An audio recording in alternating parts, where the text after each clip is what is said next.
እርስዎ ያዘዙን ቦታ እንዲሁም ደግሞ ግቡበት ያሉበት ቦታ ሁሉ አብረናችሁ እንገባለን እና አቡ ጀህልም የተሰዉበት ጊዜ ነበረ ማለት ነው። በምንም አይነት ሁኔታ ውስጥ ሆነን አላህ ሱብሓነሁ ወተዓላ መያዝ እንዳለብን አንድ ጦር ጠንካራ ነው ማለት የምንችለው መሪውን አይተን አንተ እስከ መጨረሻው ቀን ድረስ እንድትመለክ እነዚህ ሰዎች ሽንፈት አስፈላጊ ነው በሏቸው መሰረት በድር ላይ ድልን ተጎናጽፈው ወደ መዲና ተመልሰዋል ማለት ነው። من حليت حياتنا بالإيمان يا من بجمالك علمت الإحسان يا من نورت قلوبنا بالقرآن ሰላሙላሂ አለይኩም ወራህመቱላሂ ወበረካቱ። ይሄ ሙስሊም ተማሪዎች ሊግ እያዘጋጀ የሚቀርብላችሁ የረቢዕ መሰናዷችን ነው። በባለፈው ክፍላችን መልእክተኛው ሰለላሁ ዐለይሂ ወሰለም መዲና ውስጥ ህግ መመስረታቸውን እንዲሁም ደግሞ ማህበረሰቡን የሚገዙ አንሷሮችንና ሙሃጂሮችን የሚያወዳጁ ለኢስላም ደግሞ አንዱም የሚያደርጉ ህጎችን ማይተን ነበር። በአሁኑ ክፍላችን ወደ ሁለተኛው ዓመት ሂጅራ ሄደን የበድርን ዘመቻ እንቃኛለን። የበድርን ዘመቻ መለስ ብለን ስናየው መልእክተኛው ሰለላሁ ዐለይሂ ወሰለም የመካ ቅፍለት ወደ ንግድ መውጣቱን ይሰማሉ። በዚህም ሲሄድ ስላመለጣቸው ሲመለስ የሙሃጂሮችን ንብረት ለማስመለስ እና እንዲሁም ደግሞ ያላቸውንም ኃይል ለማሳየት በማሰብ ይጠባበቁት ነበር። በዚህም ደግሞ ሁለት መልእክተኞችን ልከው ጉዳዩን እንዲያጣሩላቸው አድርገው ነበረ። ታዲያ የሃ ቅፍለት አቡ ሱፊያን ይዞት እየተመለሰ መሆኑን ከሰሙ በኋላ መልእክተኛው ሰለላሁ ዐለይሂ ወሰለም ወደ 314 የሚጠጉ ሰዎችን ከአንሷሮች እና ከሙሃጂሮች በመውጣጣት ቅፍለቱን ለመቆጣጠር እና የነሱ የነበረውን ንብረት ለማስመለስ ጉዟቸውን ይጀምራሉ። ከመዲና ሲወጡ ግን ማንም ሰው ይህንን ጉዳይ እንዲሰማም አልፈለጉም ነበረ። ምክንያቱም ይህ ነገር ከተሰማ ቅፍለቱ መንገዱን እንደሚቀይር እንዲሁም ደግሞ ያሰቡት ነገር እንደማይሳካ የሚያውቁት ነበር። በመሀል ግን አቡ ሱፊያን በጣም ጎበዝ መረጃን በማሰስ እንዲሁም ደግሞ በጣም ንቁ ሰውም ስለነበረ ጉዳዩን ይሰማና መልክተኛ ወደ መካ ቁረይሾች ይልካል። ይህንን የሰሙት ቁረይሾች ሰራዊታቸውን አዘጋጅተው ወደ በድር ይመጣሉ ማለት ነው። ታዲያ መልክተኛ ሰለላሁ ዐለይሂ ወሰለም የመካ ሰዎች ሰራዊቶቻቸውን አዘጋጅተው ወደ እሳቸው እየመጡ መሆኑን ከሰሙ በኋላ መጀመሪያ ያደረጉት ቀጥታ ወደ ጦርነት መግባት አይደለም። ይህም ነበር የመሪነት ችሎታቸውን ወይም ደግሞ ጥራታቸውን ስንመለከት እኔ መሪ ነኝ ብለው ምንንም ጉዳይ ብቻቸውን አይወስኑም ነበረ። ከሰሃቦች ጋር ከጓደኞቻቸው ጋር ዝቅ ብለው ይመካከሩ ነበርና በሰዓቱ ዞር ብለው ሰሃቦችን ያናገራሉ። ዑመር፣ አቡበከር ሲዲቅ ረዲየላሁ አንሁ እንዲሁም ሰሃቦች በሀሳባቸው ይግባባሉ።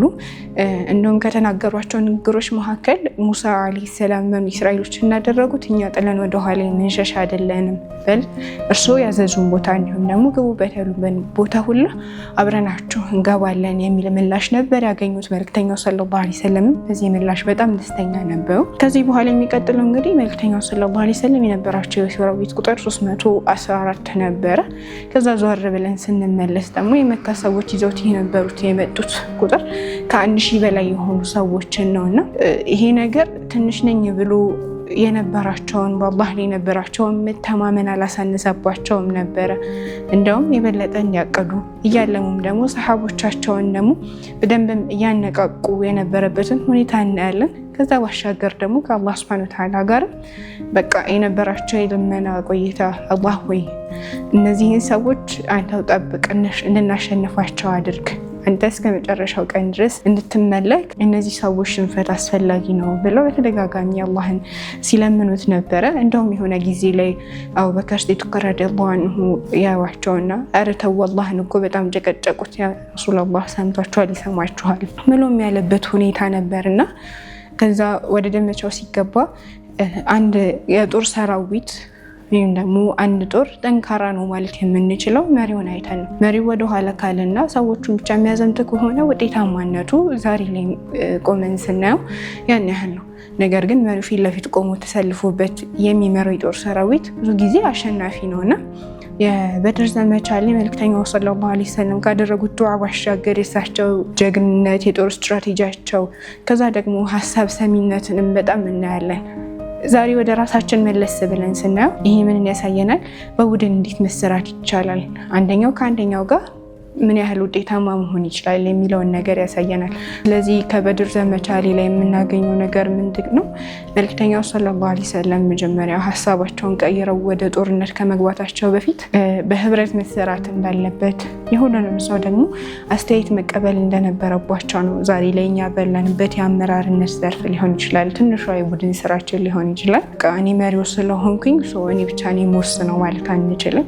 ወይም ደግሞ ወደኋላ መለስ ብለን አንድ እጅ ብቻውን እንደማያጨበጭበው ቀን መልእክተኛው ሰለላሁ ዐለይሂ ወሰለም የተከተሉትን መንገድ ተከትለን በጋራ ሀሳባችን እየተሰማማ እንዲሁም ደግሞ ከአንደኛችን የተሻለ መንገድ የተሻለ ስትራቴጂ ወይም ደግሞ የተሻለ ቅያስ ሊያበጅልን ይችላልና እነዛን ሰዎችም ደግሞ በማዳመጥ መስራት አለብን ማለት ነው። በዚህም መልእክተኛው ሰለላሁ ዐለይሂ ወሰለም 313 ወይም ደግሞ 314 ሰዎችን ይዘው ከ1000 በላይ የሆኑ ጦሮችን አሰልፎ የመጣውን የቁረይሾችን ጦር ማሸነፍ ችለው ነበረ። በዚህም ደግሞ ዋና ዋና የተባሉ የኢስላም ጠላቶችም እና አቡ ጀህልም የተሰዉበት ጊዜ ነበረ ማለት ነው። በዚህም አላህ ሱብሓነሁ ወተዓላ ቃል በገባው መሰረት መልእክተኛው ሰለላሁ ዐለይሂ ወሰለም ድልን እንዲያጎናጽፏቸው በተደጋጋሚ ዱዓ አድርገው ነበረ። አላህም ደግሞ ቃሉን ሞልቶላቸው በዱዓቸው መሰረት በድር ላይ ድልን ተጎናጽፈው ወደ መዲና ተመልሰዋል ማለት ነው። ይህ ምንድነው የሚያሳየን? አንደኛ መልእክተኛው ሰለላሁ ዐለይሂ ወሰለም በአላህ ላይ ያላቸው መተማመን ነው። ከዚህ በፊት የነበሩት መልእክተኞችን ማንነት ስንመለከት ሁሉም ማለት እንችላለን በአላህ ላይ የነበራቸው መተማመን፣ በችግርም ጊዜ ወደ አላህ መመለሳቸው፣ ባሉበት ቦታም ሆነው ወደ አላህ መጠጋታቸውን እንመለከት ነበርና ከዛ በኋላ መለስ ብለን ደግሞ መልእክተኛውን ሰለላሁ ዐለይሂ ወሰለም ስናይ ይህንን ማንነት እሳቸው ጋር እናገኘዋለን። በአላህ ላይ የነበራቸው ፍጹም መተማመን እንዴት ነው ኩራትም በለው በጣም የሚያስገርም ነበርና ከበድር ዘመቻና ከመልእክተኛው ሰለላሁ ዐለይሂ ወሰለም ባህሪ ስንመለከት እኛ ምን መማር እንችላለን የሚለውን ስናይ በምንም አይነት ሁኔታ ውስጥ ሆነን አላህ ሱብሓነሁ ወተዓላ መያዝ እንዳለብን ነው። ግን ያው አላህን ይዤዋለሁ ብቻ ብሎ መቀመጥም በቂ አይደለም። ምክንያቱም ሰበቡ ከኛ ግዴታ መድረስ አለበት። መልእክተኛው ሰለላሁ ዐለይሂ ወሰለም በድር ላይ ዝም ብለው ቁጭ ብለው ብቻ አይደለም አላህ ሱብሓነሁ ወተዓላ ድል ስጠኝ ብለው የእሱን ድል ሲጠባበቁ የነበሩት እንደውም ህይወታቸውን ሁላ እስከ መስጠት ድረስ እየተፋለሙ ነበርና እኛስ ለምንፈልገው ነገር አላህን ከመጠየቅ ባሻገር ምን ያህል ሰበቡን እያደረስን ነው? ምን ያህል እየታገልን ነው? የምንፈልገው ነፃነታችንን ከሆነ ነፃነታችንን ለማግኘት ምን ያህል መንገድ ተጉዘናል? የምንፈልገው ስኬት ከሆነ ያንን ስኬት ለማግኘት ምን ያህል ለፍተናል የሚለውን ነገር ማሰብ አለብን ብዬ አስባለሁ። በቀጣይ የረቢዕ ፕሮግራማችን እስክንገናኝ ድረስ ከወዲሁ ልሰናበታችሁ። ሰላሙላሂ ዐለይኩም ወረሕመቱላሂ ወበረካቱ። من حليت حياتنا بالإيمان يا من بجمالك علمت الإحسان يا من نورت قلوبنا بالقرآن